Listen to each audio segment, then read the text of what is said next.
Vítam vás pri ďalšom videu. Dnes dáme teda ďalšiu reakciu. Bude to trošičku na takú smutnejšiu tému o tom vlastne, čo sa deje o požiaroch v LA.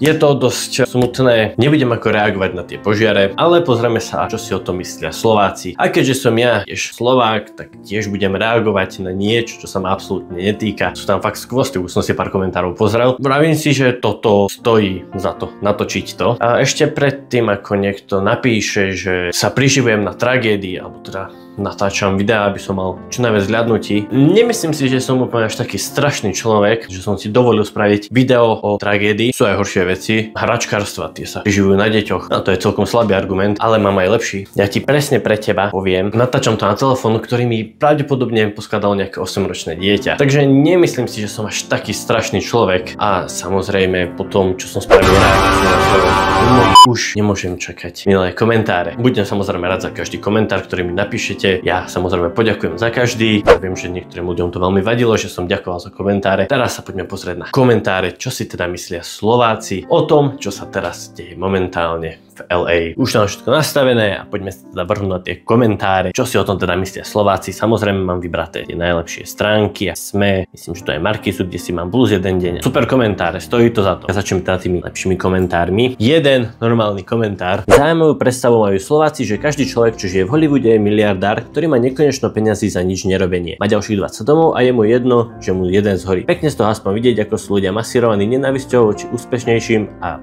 zavolujú svoju frustráciu a neúspech na iných. Normálny komentár. Jediný normálny komentár, za ktorý som fakt vďačný. Jurajovi 58 lajčikov má 59. Jeden normálny slušný komentár, ale poďme na tie riadne skvosty, takže zase budeme do toho ťahať politiku. Keby to bolo v Rusku, tak je to plné srdiečok, progresívna úderka by mala radosť a hovorila by o karme. Vážne, kamo, úplne všade musíte ťahať politiku, čo sa týka Ruska. Chápem? Vlastne nechápem. Poďme na ďalšie. Tam fakt skvosty. Je to veľké nešťastie, ale tí zbohatlíci, čo tam žijú, si z toho určite ťažkú hlavu nerobia. Pretože majú ďalšie jedné domy, kde môžu v kľude žiť, akorát si môžu madliť ruky, že zhrabnú vysoké poistky, ak teda majú tie svoje haciendy poistené. Vážne. Poďme si to pozrieť na platy. Vypočítať na platy. Hej, priemerne ten domček v bohatej štvrti stojí teda tých 5 miliónov dolárov. Ten herec ročne zarobí teda tých, keď má dobrý rok, tak tých 12 miliónov. Dám si desných, sa to lepšie počíta. Takže to je 50% z jeho platu. Jak dobre počítam, ale myslím, že hej. Poďme si pozrieť slovenský priemer. Tu zarába 1500, hej, v čistom, hej. Samozrejme sa bavíme v čistom. A príde o 750 eur. Nebolí ťa to? Myslíš, že jeho to neboli? Že si to nevydrel? Áno, sú tam ľudia, ktorí to všetko zdedili, ale to sú všade, to sú aj na Slovensku. Novinka? Ja viem, to hovorím tebe. Zarába 600 eur. Predstav si, že prídeš o 300. Čo spravíš? Myslíš, že ich to teší? Áno, pre nich je 500 eur nič.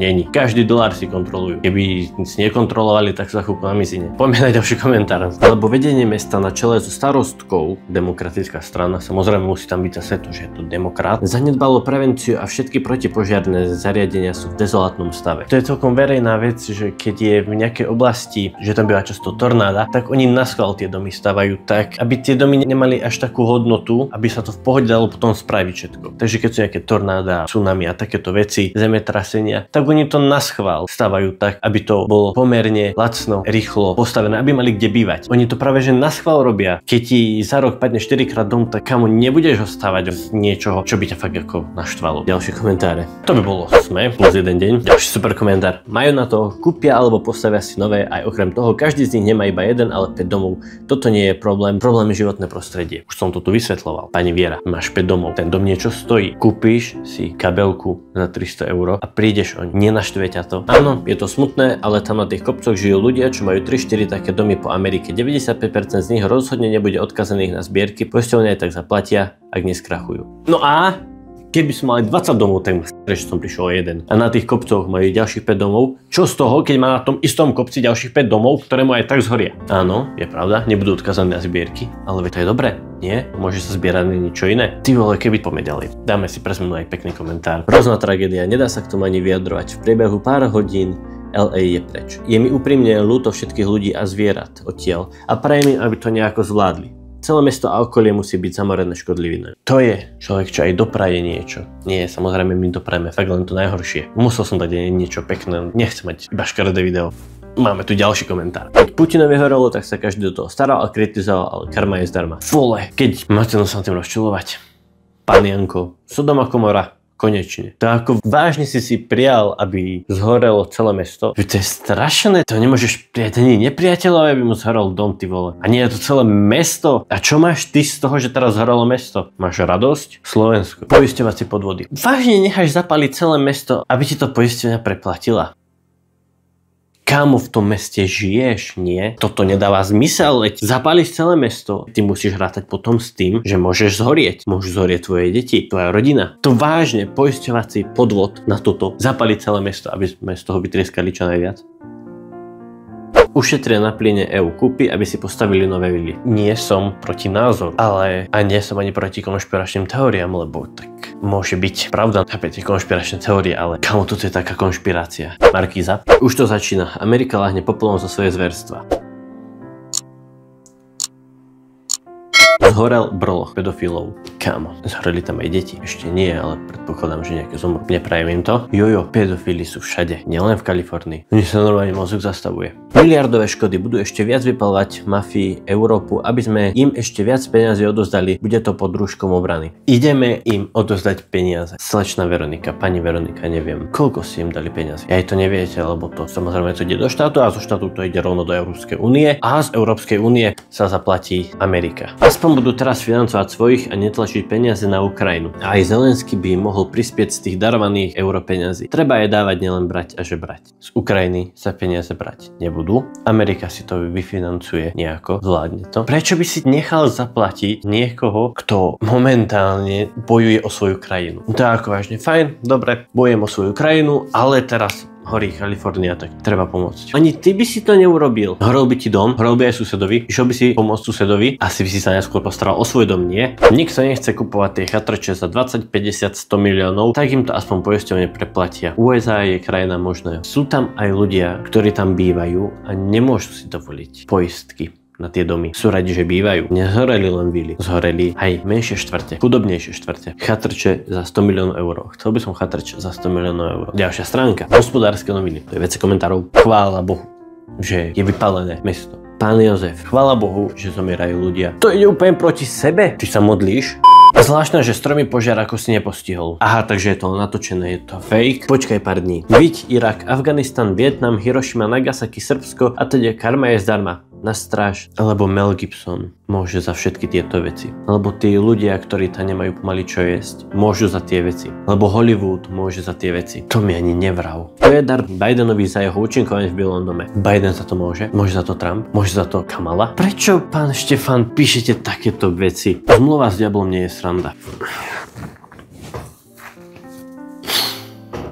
E-report. A prečo im nepomáha americká armáda? Všade sú nadrobení, len tam, kde treba ich nie. Prečo asi? Však sú na misiách. A myslíš, že im nepomáha americká armáda? Kámo, tam pomáhajú všetci. Horistovka, treba dopriať. Hereckú demokraticko-progresívnu bandu v LA tresta už aj ten hore. Pán Peter, chcete mi tvrdiť, že ste si nepozreli ani jeden americký film? Prečo to má srdiečko? Boh ich trestá, chamtivci, nenažranci, konzumenti. Tak potom prečo sa takéto tragédie dejú aj tam, kde sú ľudia trošku viacej veriaci? Ja som veriaci človek. Tak potom prečo trestá aj iných ľudí? Prečo dáva napríklad rakovinu novonarodeným deťom? Prečo 5-6 ročné deti zomierajú? Prečo zomierajú veriaci? Zomierajú fakt akože vo veľkých tragédiách. Že by karma za všetko zlo, ktoré... Prečo je každý komentár o karme? Prečo dostávajú karmu ľudia, ktorí za to nemôžu? Lebo ten herec si nezaslúži tie peniaze, lebo ten herec nemá kár od svojich 6 rokov. Kedy ste začali pracovať? 15 na brigáde? Tí herci, niektorí fakt začali pracovať od svojich 6 rokov. A nie na pár hodín, ale 12 na place. Žiadne súkromie. Vážne majú trpeť ľudia, ktorí makajú od svojich 6 rokov. Je to semenište zla a neresti. Asi sa má vyčistiť, aj keď mi je to veľmi ľúto. Pani Mária, ale viete, že trpia aj nevinní. A Biden dá radšej ďalšie milióny radšej do UA, než svojim občanom na pomoc. Pán Peter, vážne si myslíte, že Biden je na Kaliforniu, alebo teda je na LA, zaplatím radšej Ukrajinu? Prečo si toto ľudia myslia? Vždy sa najskôr postaráš o svoje, čo je doma. Teraz im je nejaká Ukrajina ukradnutá momentálne v LA. Tu ide o požiar a o národ. Dobre vieme, ako sa politici presadzujú, manipulujú so svojím ľuďom, založia požiar a vytvárajú novú zem na obývanie, ale pre koho? Isté nie pre tých, čo tam bývali, ale pre svoje plány. A tak je to aj s počasím a zemetrasením.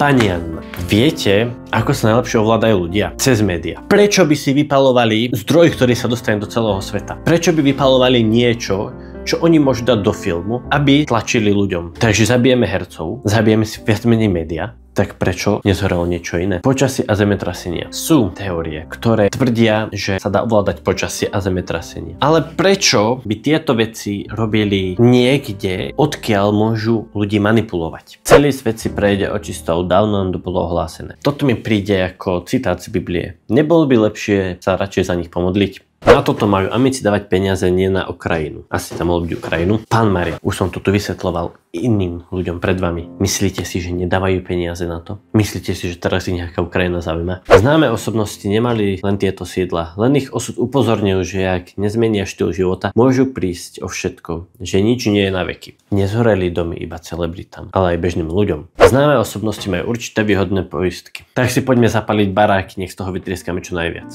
Kto vie, ten vie. Potrebujú zahladiť stopy. Mám na mysli tzv. Celebrity v luxusných štvrtiach. Potrebujú zahladiť stopy. A to nemôžu zahladiť ináč. Majú peniaze, majú moc, tak treba to zahladiť tak, že si podpalím barák. Alebo teda rovno vypalím LA. Nech im pomôže Zelenský. Zelenský má momentálne iné starosti. Progresívny Šimečka neorganizuje zbierku. Čo s tým má Slovensko? Na tento komentár budem asi potrebovať prekladač. Už asi viete, či nie, že pán Boh, B-O-C-H, je na nebi a že sa blíži otvorená Biblia. Je a povedané daj a bude ti dané, no asi vám dal tak, lebo chudobu obchádzate a ste na scéne herci, no aj keď si youtuberi nevedia, čo vás to neobíde, aj na každého je rad. Dobre, pán Peter. Herci, ktorí fakt makajú od malička, aby sa dostali tam, kde sú, tak oni majú trpieť za to, že vy ste nemakali od malička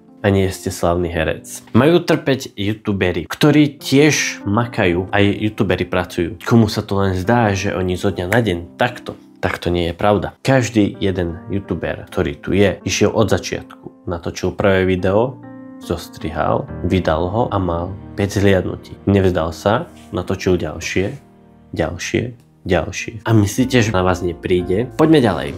Tie úseky s ohňom sú možno len zveličené našimi TV správami. Je tu aj niekto normálny, kto komentuje, či len sami policajt a platení trolovia. Ja nie som platený a nie som ani policajt. Máte videá od ľudí, ktorí tam bývajú, tak si pozrite, ako zveličujú. Nepozerajte si videá od tých slávnych ľudí, ale pozrite si tie videá od ľudí, ktorí majú 20 zhliadnutí na TikToku alebo niekde. Aká je príčina požiaru? Neviem. Súhra okolností, dlhotrvajúce sucho a vietor o síle hurikánu. Ďakujem za vysvetlenie. Je mi ľúto ľudí, že im požiar všetko zničil. Takéto komentáre mali byť. Poisťovne skrachujú. To si nemyslím. A kde majú vojakov? No predpokladám, že tam. Bodaj by zhorela celá Amerika a s ňou aj všetko to zlo, čo vychádza z Bieleho domu. Potom bude zlatý vek. Keď zhorí celá Amerika, myslíte si, že zhoria tí zlí ľudia? Viete, kto zhorí? Zhoria chudáci, ktorí sú všade. Ako chcete zapáliť celú Ameriku? Tí, ktorí nemajú zomrieť, nezomrú. Nebude žiadny zlatý vek. Vždy tu bude niekto, kto je zlý. A nemusí byť ani z Ameriky. Kto zaplatí škody?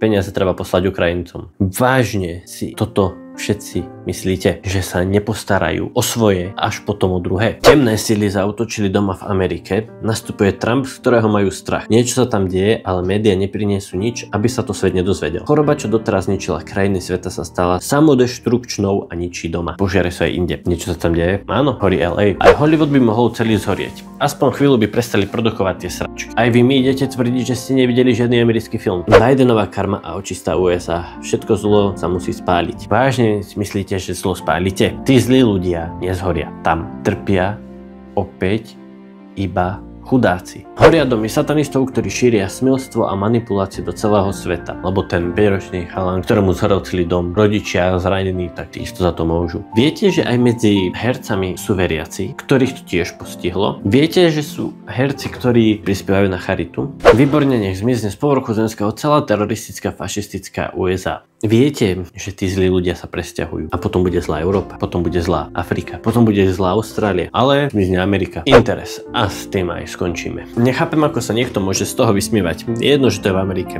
Ľudia tam prichádzajú o životy a majetky. Dúfam, že keď vám budú horieť domy, tak sa nájdu posmievačikovia. A tak pekne ste začali. Za Hirošimu a Nagasaki. Ten herec za to môže. Trošku prečistenie neuškodí. To ani na Slovensku by neuškodilo. No tie papierové domy tam majú, asi všetci to dobre horí. Áno, to som už vysvetloval prečo. Ale mali by pomáhať aj vojaci americkej armády v Európe. Myslím, že pán Maxim, oni presne vedia, čo majú robiť. Minule dávali film, ako bola zničená Kalifornia a celý Hollywood. Vtedy som povedal, že toto všetko sa stane a mala som pravdu. Gratulujem, mali ste pravdu. To je tak, keď ľudia sa vysmievajú Bohu do očí.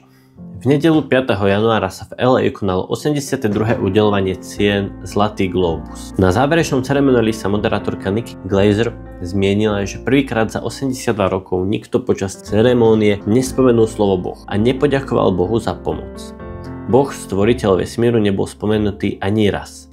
Výborne. V tomto bezbožnom meste žiadne prekvapenie.